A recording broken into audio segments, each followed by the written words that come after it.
not going to ditch them, well, you ditch the man who designed them. And if not now, how long has Andrew Lansley got? Well, I support Andrew Lansley and I support the NHS reforms. And it's worth making the point that the process of reform is never easy. When you're making changes, when you're establishing some important principles, like increasing the amount of choice that patients have, you often find opposition to those changes. But what is absolutely vital is that we put in place these reforms, and I think it's important that we stand back for a moment and try and explain again to people what it is that we are attempting to do. Because I think the principles behind the reforms do actually have quite good support. For years, people have said there's too much bureaucratic decision-making in the NHS. We want clinical decision-making. That's what the reforms deliver. For years, people have said we've got too much money spent on that bureaucracy and not enough healthcare. Well, the reforms help deliver that too. For years, people have said there's not enough emphasis on public health. It's just on treating sickness in the NHS. Well, actually, the reforms really establish public health properly in the UK. So for all those reasons and for many others, I strongly support the reforms. It was interesting at the discussions we held yesterday, some of the clinical leaders who are actually putting the reforms in place on the ground were able to explain that actually having more clinical leadership, cutting down that bureaucracy, putting money into the front line meant better health outcomes for patients, a healthier public, more joined-up care between health and social care. This is what the reforms can deliver on the ground. Reform isn't easy. It always involves argument, but I'm confident that we can win those arguments and demonstrate how the reforms will lead to continuous improvement in our NHS. I think Andrew Lansley is doing a very good job. I've worked with him for many, many years, and I think he understands the health service better than almost anyone else in Parliament and does a very good job, and he has my support. Prime Minister, your question. Sí, buenas tardes y gracias. Antonio Montilla, de la agencia Colpisa. Señor Rajoy, los sindicatos le han enviado una carta solicitando que tenga en cuenta la manifestación el pasado domingo y habrá un proceso de negociación para modificar la reforma laboral. ¿Lo considera posible a estas alturas? Y en cuanto al incidente de Valencia, ¿lo considera un hecho aislado o teme que el esfuerzo de austeridad que ha pedido a los españoles derive en más protestas? Bien, en relación con la carta que me han remitido los representantes de las organizaciones sindicales, todavía no la he recibido, pero efectivamente Well, I haven't received it yet, but I have in the media seen that they have indeed sent me a letter.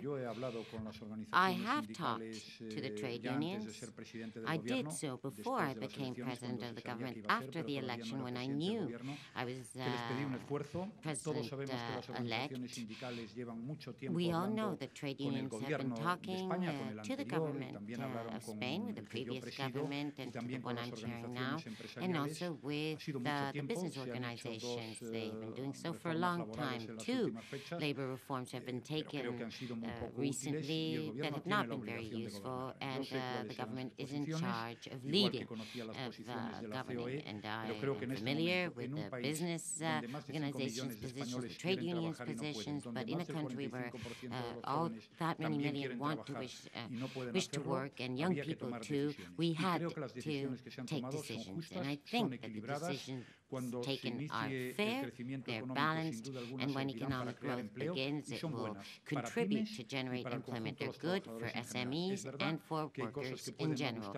It's good, of course, but some things may not be to the liking of the trade unions or the business industry, but I need to defend the general interest of every Spaniard, and my work is aimed at growth and employment. In that regard, the labor reform had to be done immediately. Our labor law dates back to 30 years. We cannot be there in the past and the obsolescence, because the world is no longer the way it was. We need to be competitive now, and it will open up opportunities to Spanish SMEs, to workers, employees, and youth who is unemployed. So we think there will be a major change in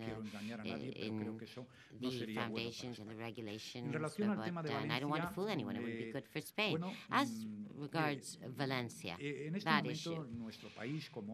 Right now, our country, as others in the Union, are undergoing difficult times. They're complex as well.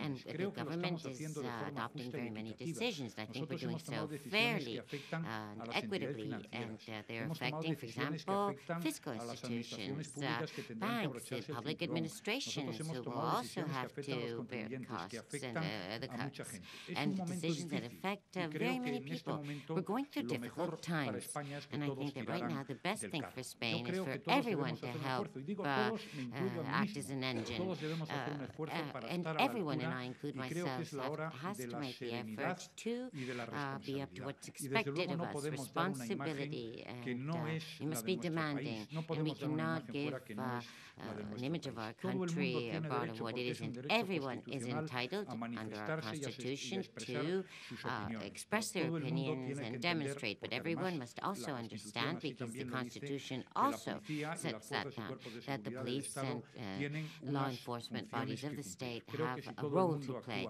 If everyone acts in a contained way and with common sense, things like that won't happen again.